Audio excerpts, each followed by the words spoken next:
नमो आयर्याणं नमो वज्रायाणं नमो लोये सर्वसाहूरम्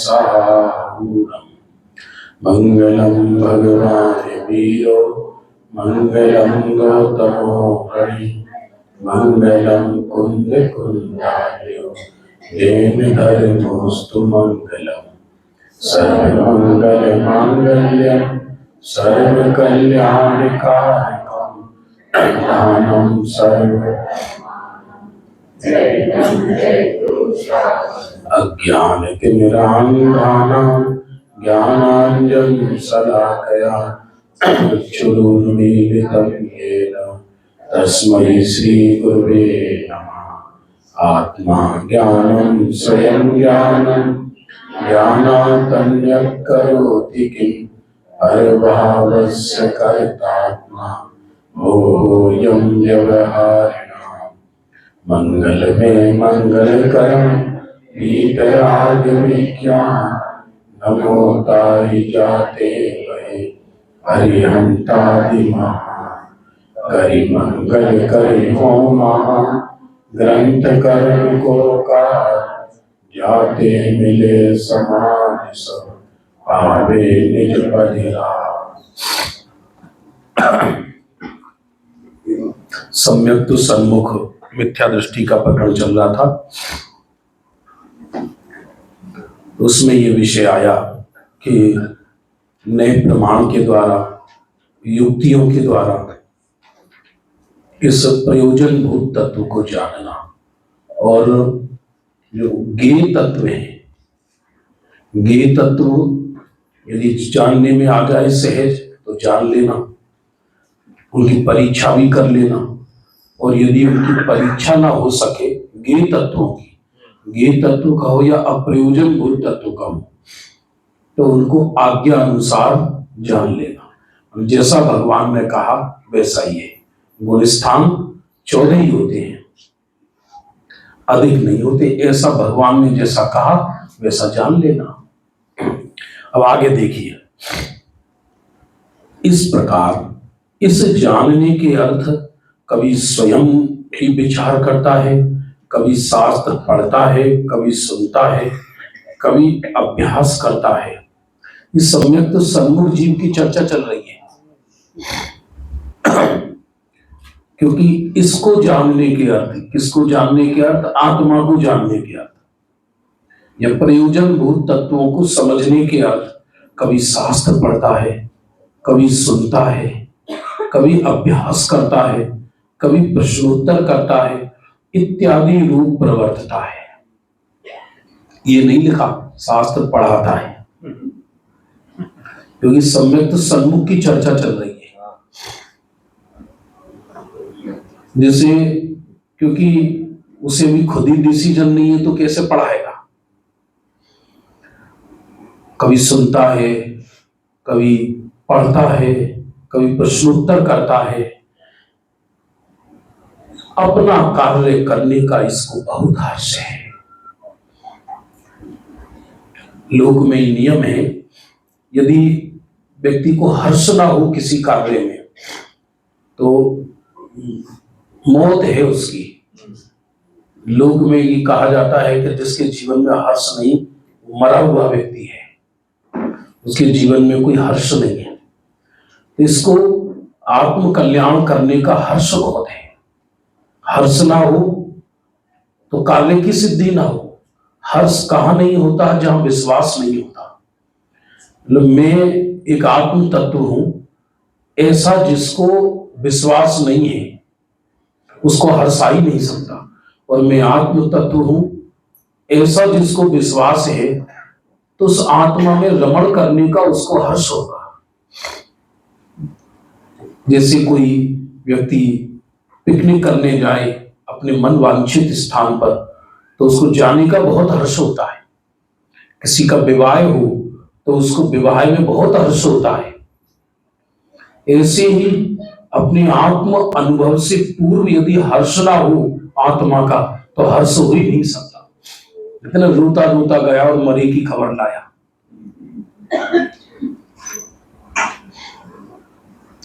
इतना हर्ष होता है कि दुनिया के किसी कार्य में उसे हर्ष ही नहीं होता। श्रीमद जी का वाक्य है, जिसको कसाय प्रसंग में मौत भाषित होती हो और आत्म कार्य में जिसको हर्ष होता हो, वह जीव बहुत निकट में सम्यक तो प्राप्त करेगा। कसाय तो नाश गुणस्थान प्रमाण होंगी, लेकिन कसाय प्रसंग में जिसको मौत लगती है, लगता कि कहां चक्कर में फंस गया, लेकिन कसाय तो होंगी गुणस्थान प्रमाण। कसाय प्रसंग में जिसको मौत भाषित होती है और आत्मा के कार्य में जिसको हर्ष होता है अंदर से, तभी व्यक्ति आत्म अनुभव कर सकता है। श्रेणी तभी चढ़ सकते हैं। जिसको हर्ष ना हो तो श्रेणी नहीं चढ़ सकता। श्रेणी छोड़ो, आत्मदर्शन ही नहीं होगा उसको।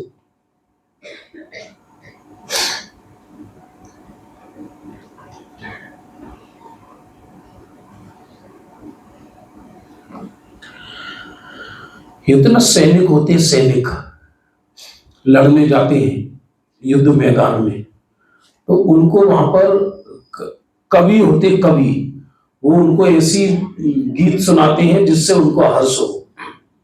जननी जन्मभूमि कर्म से महान है, धर्म से महान है। इस पे एक बार यदि मातृभूमि पे मर जाओ तो लाखों बार जन्म लेने के समान है, ऐसे। और कोई कवि ऐसा आ जाए, फूकट में मर जाओगे, क्या लेना देना, चलो घर अपनी अपनी अपनी क्या फर्क पड़ रहा है। कोई भी शासन करे, अपन तो किसी के भी शासन में रह लेंगे। कोई शासन करे, शांति, अपन तो राजा नहीं बनेंगे, राजा तो वो बनेगा, अपन फोकट में हाथ पैर गवाएंगे, चलो घर अपनी। तो भाग्य आएगा। क्षत्रियत्व चाहिए, और अकेला लाचारी का क्षत्रियत्व नहीं, हर्ष का क्षत्रियत्व चाहिए, हर्ष पूर्वक। इसलिए अंतरंग प्रीति से उसका साधन करता है। किसका साधन? उस प्रयोजन भूत तत्वों को समझने का, या ऐसा समझो आत्मा में लीन होने का साधन करता है, तब सम्यक तो सन्मुख होता है।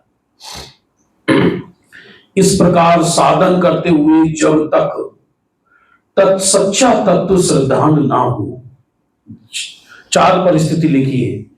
यह इसी प्रकार है, ऐसी प्रतीति सहित जीवादि तत्वों का स्वरूप आपको भाषित ना हुआ हो, जब तक सच्चा श्रद्धान ना हो। ऐसा ही है जैसा सर्वज्ञ देव ने कहा है, जैसे स्वयं को भाषित ना हो। जैसे पर्याय में अहम बुद्धि है, वैसे केवल आत्मा में अहम बुद्धि ना है।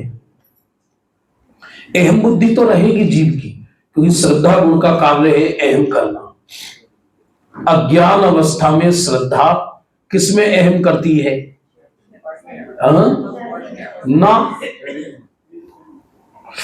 पर में अहम कर ही नहीं सकती श्रद्धा।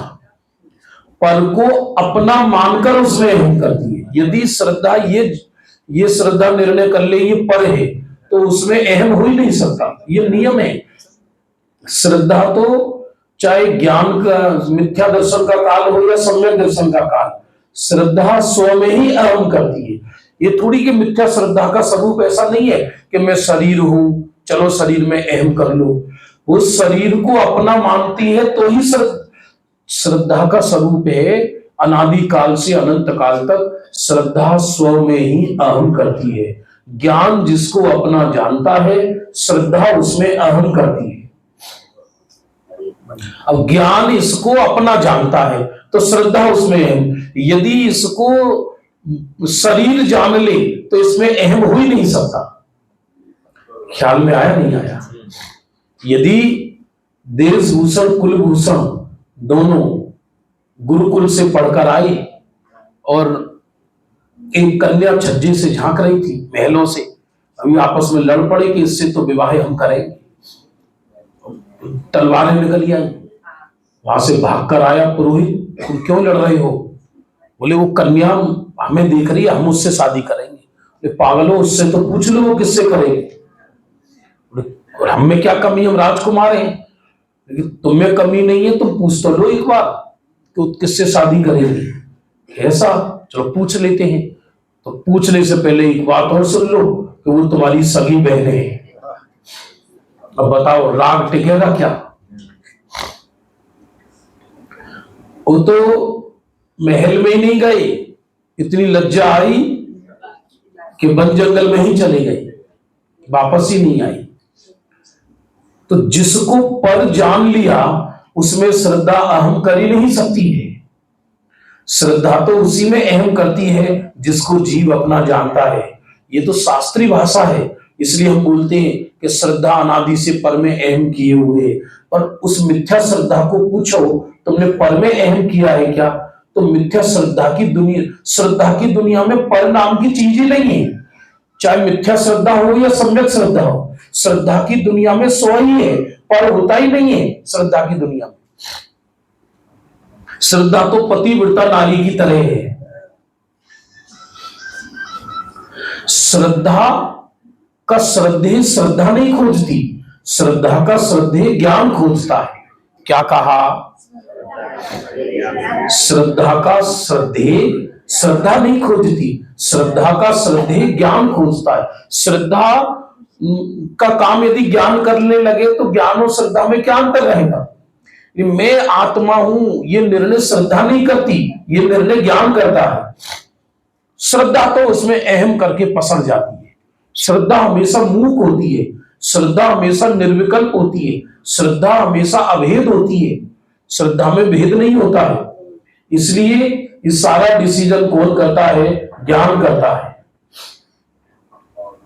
तो जैसे पर्याय में अहम बुद्धि है, आज तक मैं संजय कुमार हूं, ये श्रद्धा ये नहीं कहती कि मैं शरीर हूं। फिर से सुनना, ये कहना तो ज्ञान का काम है, अज्ञान रूप ज्ञान का काम। श्रद्धा तो उसमें ज्ञान ने जिसको अपना जाना है, श्रद्धा उसमें अहम कर लेती है। ऐसा है ही नहीं श्रद्धा का स्वरूप मैं संजय कुमार हूं, मैं शरीर हूं, ये श्रद्धा मानती ही नहीं। यदि श्रद्धा इसको शरीर मान ले तो उसमें अहम हो ही नहीं सकता। अरे कुछ समझ में आ रहा है? नहीं आ रहा है? जो भोला बालक है, खोया हुआ, जो खो गया है और वो किसी दूसरे मां की गोदी में है, तो यदि वो उसे पराई मां मान ले तो वो उसकी गोदी में टिक ही नहीं सकता। यदि इसको शरीर जान ले ज्ञान, तो आपको हम तो शरीर जान भाषा में जान रहे हैं, भाषा में कहते हैं परद्रव्य, श्रद्धा में तो इसको स्व ही माना है अज्ञानी ने। भाषा शास्त्र की है।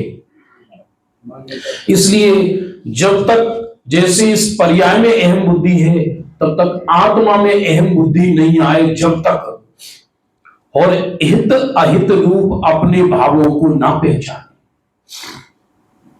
हित रूप परिणाम क्या है, अहित रूप परिणाम क्या है, जब तक जीव ये ना पहचाने तब तक सम्यक्त की सन्मुख मिथ्या दृष्टि है। यदि ये जान ले ये आग का कुआं है और फिर भी उसमें कूदे, तो इसका मतलब उसको भाव भाषण नहीं है कि आग के कुएं का अर्थ क्या होता है। यदि ये जान ले कि आग का कुआं है, फिर उसमें कूदेगा क्या? दुनिया में जो जीव संसार का सेवन करते हैं, विश्व के अंदर व्यक्ति संसार को सुख रूप मानकर ही सेवन करता है। यदि संसार दुख रूप लगे तो उसका सेवन हो ही नहीं सकता है। ये तो भाषा ग्रंथ की बोलते हैं। कोई यदि पर रूप भाषित होने लगे तो उसमें अहम बुद्धि रहेगी ही नहीं, संभव ही नहीं है, उसकी दुनिया ही दूसरी बन जाएगी।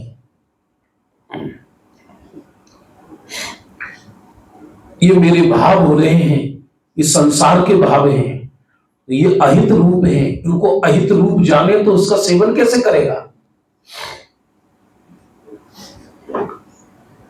ख्याल में आ रहा नहीं आ रहा? प्रयोगात्मक विषय है एकदम। तब तक सम्यक्त सन्मुख मिथ्या दृष्टि है। यह जीव थोड़े ही काल में सम्यक्त को प्राप्त होगा। क्या कहा? थोड़े ही काल में सम्यक्त को प्राप्त होगा। इसी भव में या अन्य पर्याय में सम्यक्त को प्राप्त करेगा। दो चार भव भी हो सकते हैं। मुख्य रूप से तो अंतर्मुहूर्त माना जाता है पांचों लब्धियों का जैसे नियोग बनेगा, पर बुद्धि पूर्वक वो पांच लब्धि में कुछ नहीं करेगा। वो तो उसको तो केवल शुद्धात्मा का निर्णय करना है, मैं कौन हूं। बाकी सब काम ऑटोमेटिक होगा, स्वयं होगा बाकी काम।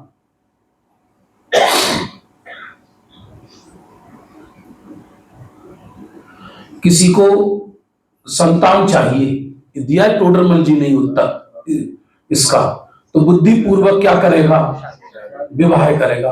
अब संतान होना या ना होना ये भवितव्यता पर निर्भर है।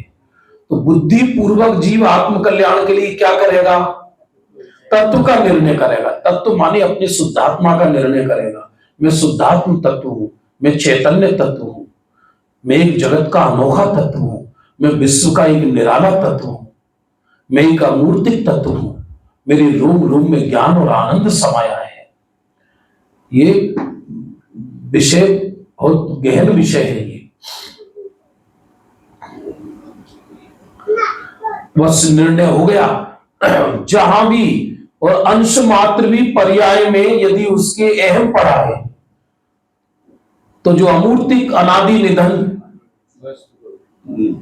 अनादि निधन अमूर्तिक प्रदेशों का पुंज प्रसिद्ध ज्ञानधारी स्व वस्तु वो आप है, उसमें अहम नहीं आएगा जब तक उसका पर्याय में अहम पड़ा है।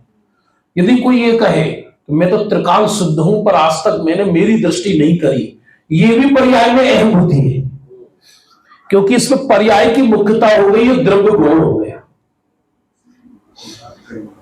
जिसकी दृष्टि स्वरूप पर चली गई उसकी सुधार दृष्टि खत्म हो जाती है, उसकी अफसोस दृष्टि खत्म हो जाती है, उसका पश्चाताप भी खत्म हो जाता है।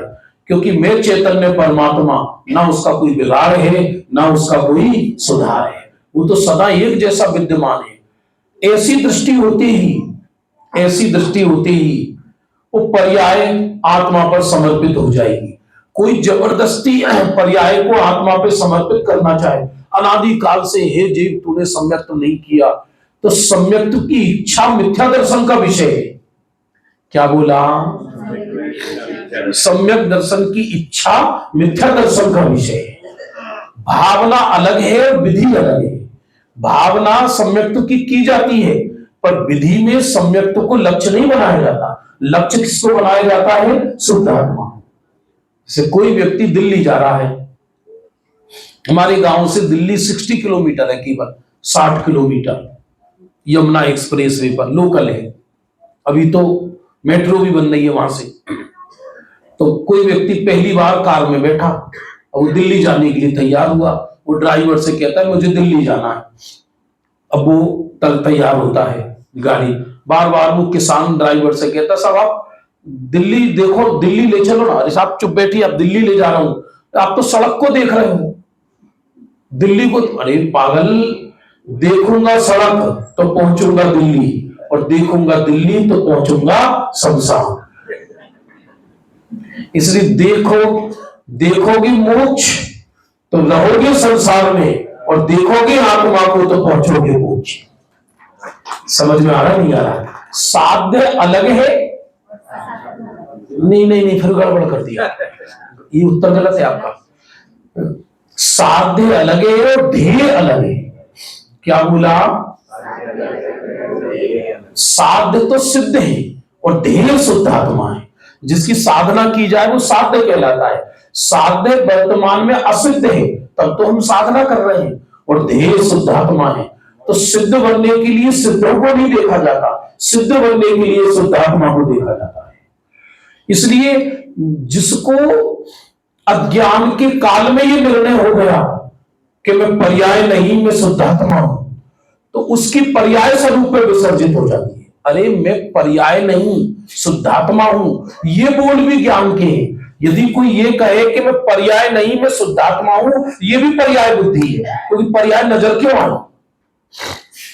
अरे ख्याल आ रहा नहीं आ रहा है?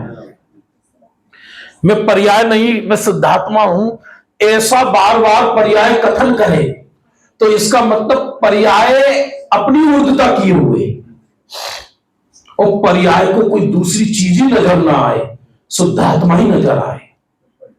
ये होता ना, जब विवाह होता है स्त्री का तो उसका गोत्र परिवर्तन हो जाता है। समझ में आ रहा है नहीं आ रहा है? उसका गोत्र परिवर्तन हो जाता है उस स्त्री का, और वो गोत्र उसका पति से मिलने लगता है, उसका गोत्र। ऐसी ही पर्याय जब द्रव्य का वर्ण करती है तो उस पर्याय का गोत्र चेंज होकर द्रव्य रूप ही कहलाने लगती है।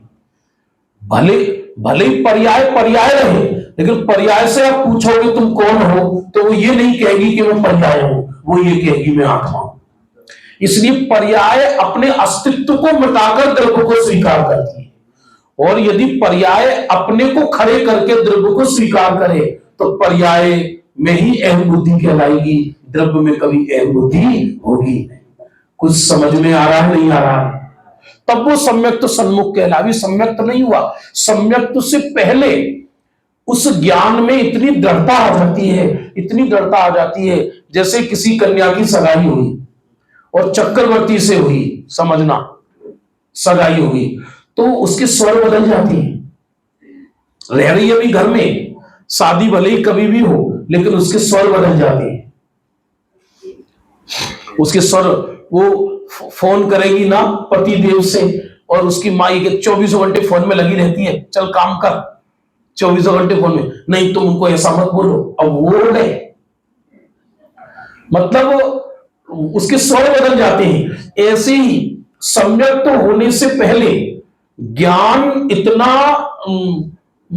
इतना शार्प हो जाता है कि जिस पर्याय में पर्याय को अहम बुद्धि थी, उस पर्याय में से अहम बुद्धि टूटकर पर्याय स्वयं द्रव्य पर समर्पित होने के लिए तैयार हो जाती है। कुछ ख्याल आ रहा है नहीं आ रहा है? और यदि पर्याय बार बार यही सोचती रहे, अब देखो हम द्रव्य के दर्शन करेंगे, अनादि काल से तो द्रव्य ऐसे ही पड़ा था और अब हम द्रव्य के दर्शन करेंगे, तो इसमें पर्याय का अभिनंदन है, द्रव्य का तो तिरस्कार है। कुछ समझ में आ रहा है नहीं आ रहा है? ये मूल विषय है, ये इसका अध्यात्म का ये।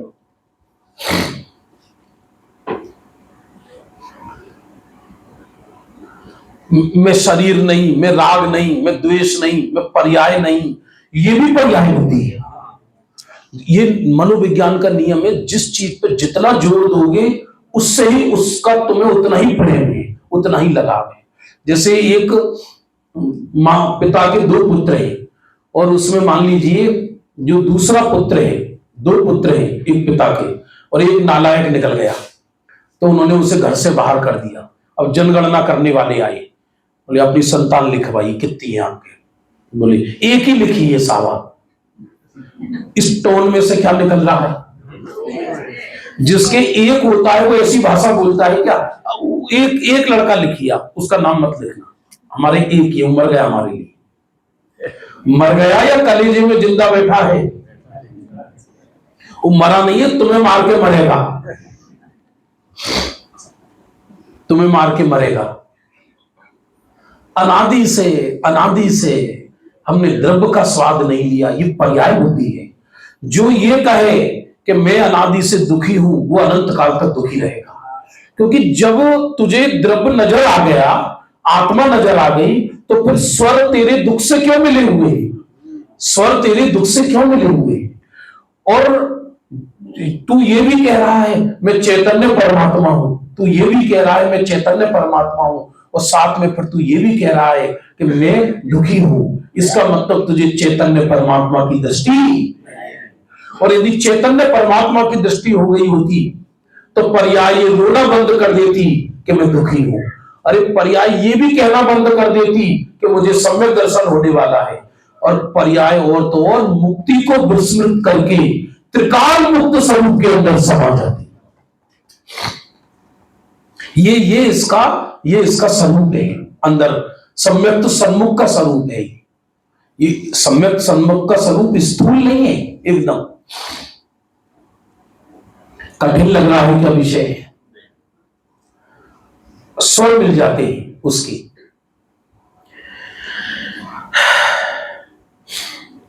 इसलिए थोड़े काल में सम्यक तो प्राप्त होगा, या इस भव में या अन्य पर्याय में। और सुनो, सम्यक सन्मुख ये भी विचार नहीं करता, अब तो बस काम हो गया, वेद ज्ञान हो गया, अब या तो इस पर्याय में सम्यक हो जाएगा या अगले भव में।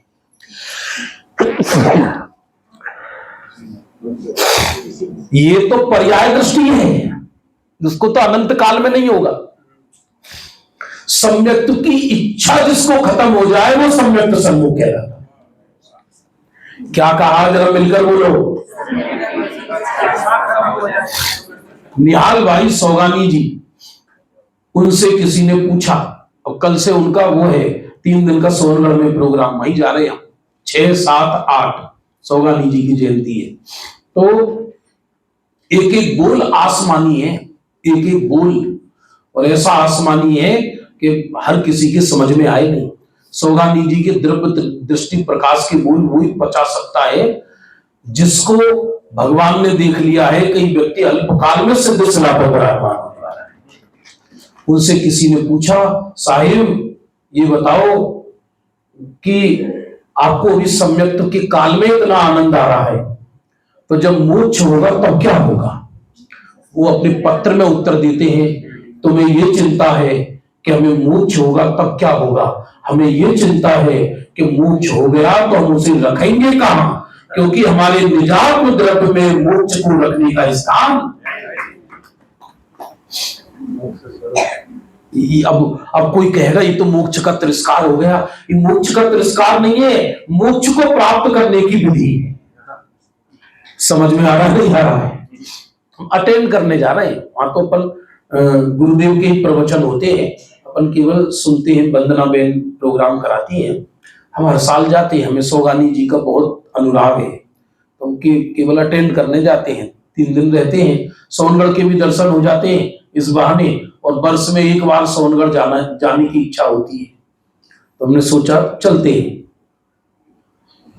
सीता जी, सुनना ध्यानपूर्वक, कि स्वयंवर हो रहा था। क्या हो रहा था? अब पहले राजकुमारियों का स्वयंवर होता था। राजकुमारी 100 राजकुमार में से एक को चुनेगी, 99 बेचारे मुंह उतार के जाएंगे। अब योग्य वर की तो ऐसे ही होता था उस जमाने में। बड़े बड़े राजकुमार राजा सब बैठे हुए लाइन लगाकर, और सब एक दूसरे को बता रहे हैं ये चंपापुर के राजकुमार हैं और इतने धनवान हैं। वो सखी बताती है लिस्ट लेकर सीता जी को, ये चंपापुर के राजकुमार हैं, इनसे ज्यादा धनवान कोई नहीं है। तो पागल 10 उंगलियों में अंगूठी पहन के आया और बार बार हाथ ऐसा करे, सीता को नजर आ जाए कि हम जैसा करोड़पति कोई नहीं है। सीता बोली ये कार्टून है, इस पागल को बोलो, इस पागल को बोलो कि ये मनुष्य बनाया किसने, इसको कहो मेरे घर में सोने के फर्श बिछे। पागल बार बार ऐसे ऐसे कर रहा।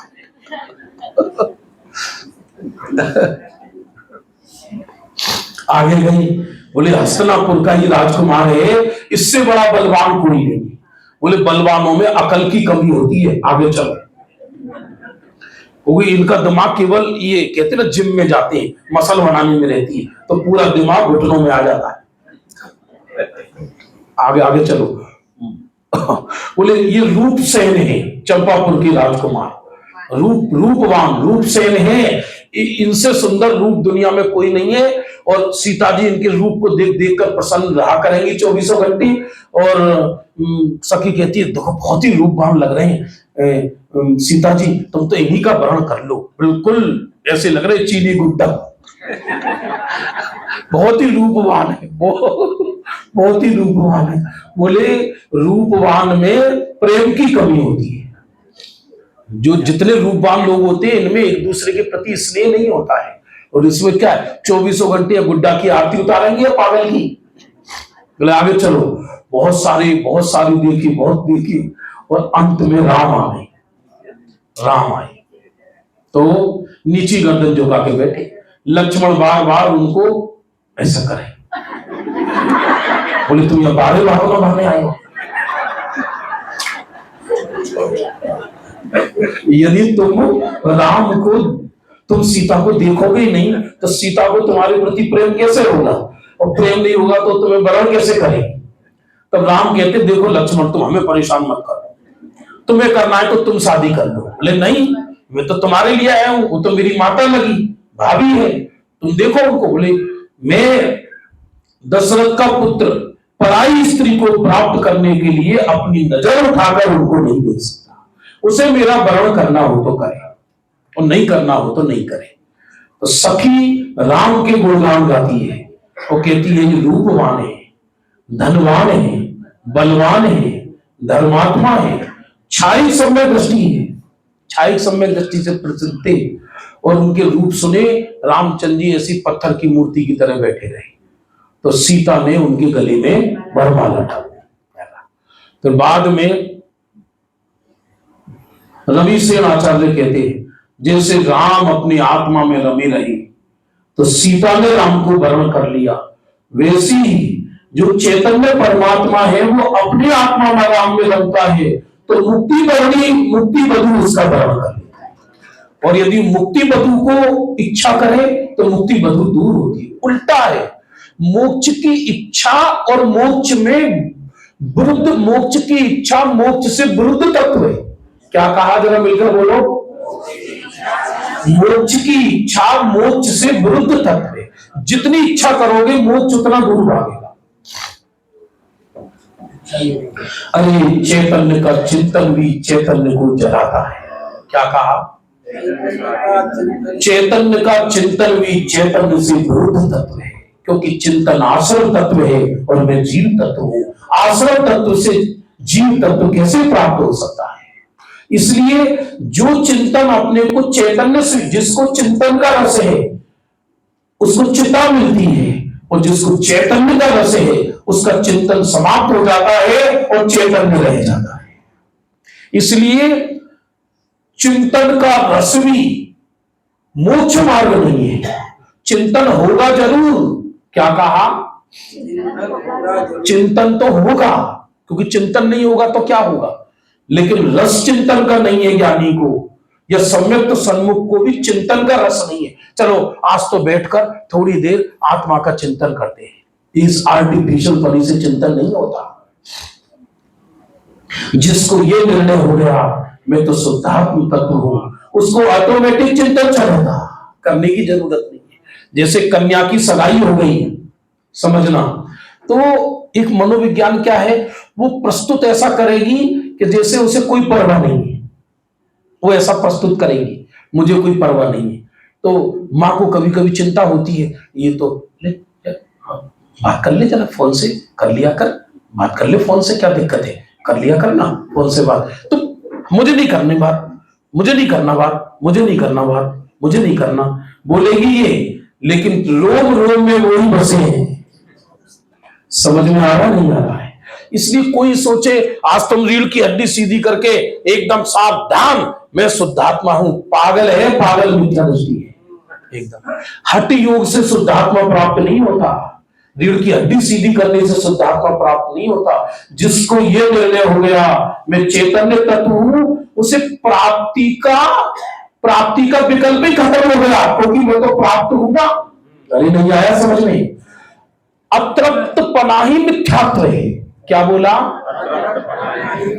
अब अपने को प्राप्ति की अतृप्ति क्यों? यदि मैं प्राप्त हूं तो अतृप्ति क्यों? और यदि अतृप्ति है तो इसका मतलब प्राप्त नहीं होता। समझ में आ रहा नहीं आ रहा?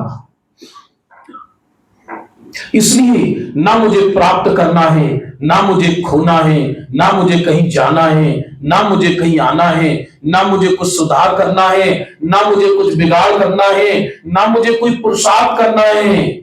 मैं तो भगवान बना हुआ विराजमान हूं। जैसे चक्रवर्ती होते हैं, चक्रवर्ती, अब चक्रवर्ती को भी अपना चक्रवर्तित्व कायम करने के लिए नौकरी करनी पड़े तो काहे का चक्रवर्ती?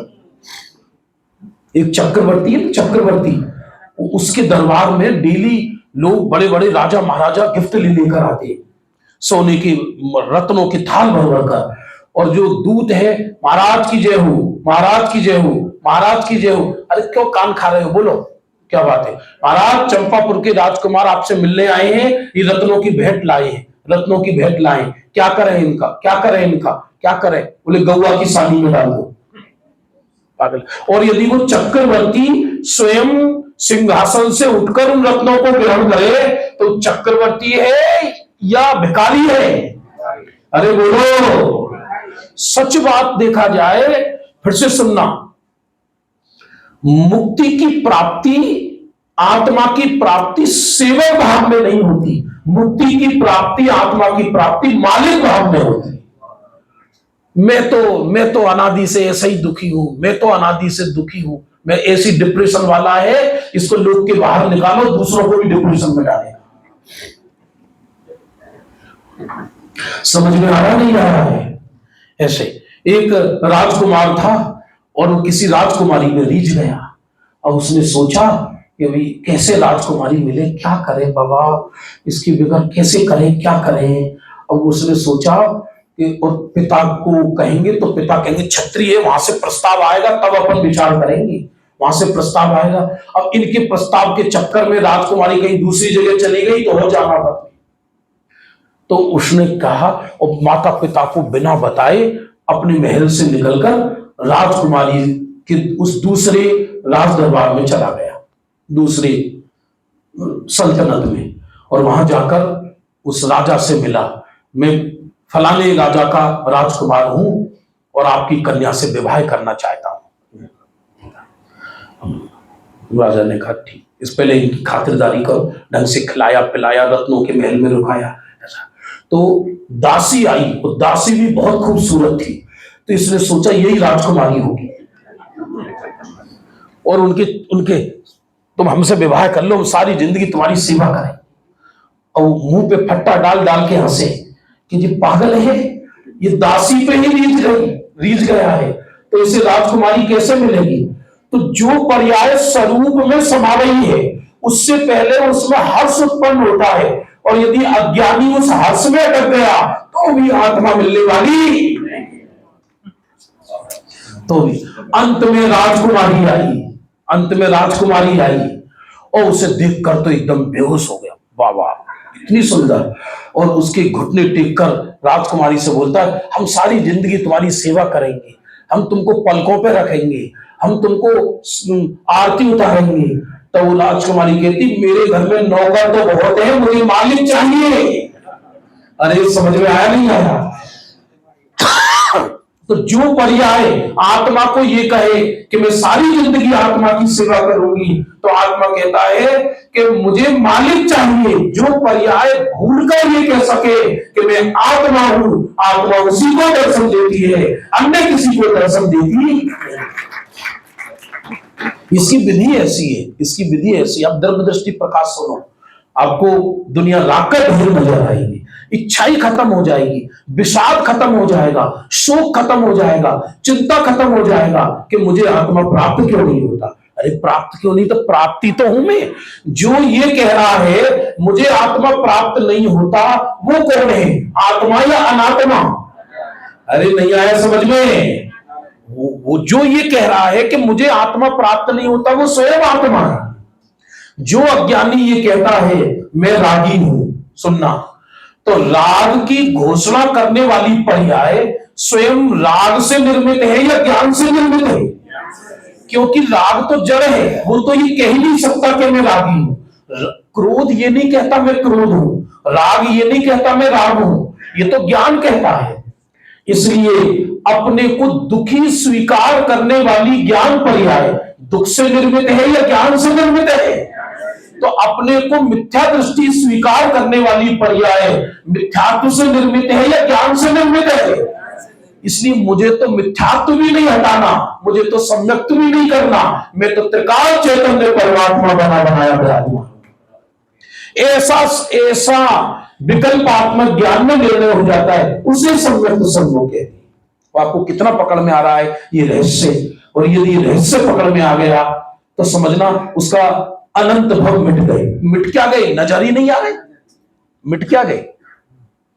कोई क्रम से थोड़ी रखे अनंत भव जो उसके रह जाएंगे। आज हमारा मन लगा है,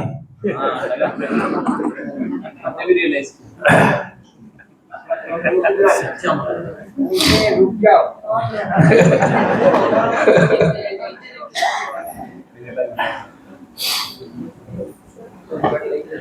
उसको सम्यक सन्मुख कहते हैं। और सम्यक सन्मुख वाले को सम्यक तो जरूर होता है, ये ज्ञान कहता है, पढ़े लिखे ज्ञानी कहते हैं, पर उसे सम्यक की तालावेली नहीं है, क्योंकि वो तो पूर्ण स्वरूप उसके भान में आ गया है, उसको पूर्ण स्वरूप भान में आ गया है। इस भौतिक में अभ्यास करके परलोक में त्रियंच गति में भी जाए तो वहां संस्कार के बल से देव शास्त्र गुरु के निमित्त बिना भी सम्यक तो हो जाए, क्योंकि यहां सच्चे देव गुरु की देशना मिल गई उसको, वहां त्रियंच के भव में भी चला गया। अब किसी को आयु कर्म का बंद हो गया मान लीजिए, तो अब वो त्रियंच, आयु कभी संक्रमित नहीं होती, गति संक्रमित हो जाती है। आयु संक्रमित नहीं होती, गति संक्रमित हो जाती है। चला जाए तो वहां सम्यक तो हो जाएगा उसे कुछ। राजा श्रेणी को भगवान महावीर की दिव्य ध्वनि में आया कि हे श्रेणी महाराज, तुम मर के 84,000 वर्ष के लिए प्रथम नरक जाओगे। थोड़ी देर बाद आया, वहां से निकलकर उत्सर्पणी काल के अयोध्या नगरी में 24 के प्रथम तीर्थंकर महापर्व के रूप में अवतार लोगे। दोनों बात सुनकर वो ऐसे ही बैठे रहे। तब इंद्र ने पूछा, प्रभु ये अपने नरक गमन की सुनकर भी इनको चिंता नहीं हुई और मोक्ष गमन की सुनकर भी इनको हर्ष नहीं हुआ, आखिर क्या है ये? तब भगवान महावीर की दिव्य ध्वनि में आया, ये श्रेणी महाराज छाई सम्यक दृष्टि है, मुझे क्षेत्र नहीं बदलना, मुझे क्षेत्र सिद्ध शिला पर जा, सिद्ध शिला पर तो निगुड़िया भी है, अरे नहीं आया समझ में? मुझे मैं तो इसलिए मैं एक बार आत्मदृष्टि हुई तो फिर वो आत्मा तीनों लोक में कभी रहे, उसे रंच मात्र भी इस लोक की परवाह रहती नहीं। नरक जाए तो क्या, स्वर्ग जाए तो क्या, मोक्ष जाए तो क्या। देखो लिखा, क्योंकि ऐसे अभ्यास के बल से मिथ्यात्व कर्म का अनुभाग हीन होता है, जहां उसका उदय ना हो वहीं सम्यक हो जाता है। अब विषय तो लंबा है, समय पूरा होगा, 3 मिनट बची है। मूल कारण यही है। मूल कारण क्या है? तत्व का अभ्यास। मिलकर बोलो, क्या कहा? मूल कारण तत्व का अभ्यास है, और तत्व का अभ्यास करने से शोक चला जाता है, चिंता चली जाती है। अभी हम सबको यही चिंता है, हे भैया जन्म जा रहा है, समकित कब होगा? हे भैया जन्म जा रहा है, समकित कब होगा? सम्यक दर्शन कब होगा?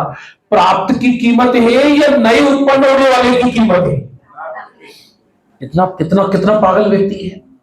एक कन्या का चक्रवर्ती से विवाह तय हो गया, अब बार बार उसे चिंता हो रही है, जब हम विवाह होकर उस घर में गए, विवाह तो हमारे कपड़े लत्ते की व्यवस्था करेगा नहीं करेगा? पागल है तो इसका चक्रवर्ती का अर्थ नहीं समझती क्या?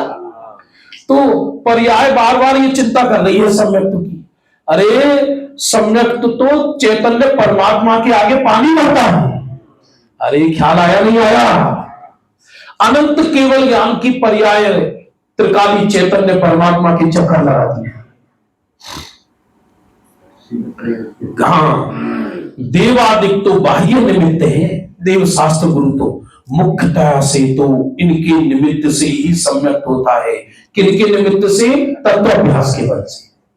ये 4 चीज जो प्रयोजन भूत, इतना बढ़िया गजब का पैराग्राफ है, इसे 100 बार पढ़ना तो सम्यक्तों का मार्ग खुल जाएगा। तारतम्यता से, पूर्व अभ्यास संस्कारों से वर्तमान का इनका निमित्त ना हो तो भी सम्यक हो जाता है। माने किसी ने तत्व अभ्यास किया हो और सच्चे गुरुवर की देशना मिली हो तो बिना अभ्यास के भी किसी को सम्यक हो जाता है। जरूरी नहीं है। गुरुदेव कहते थे 8 वर्ष की कन्या को सम्यक हो सकता है। 8 वर्ष की कन्या को सम्यक हो, देखो आप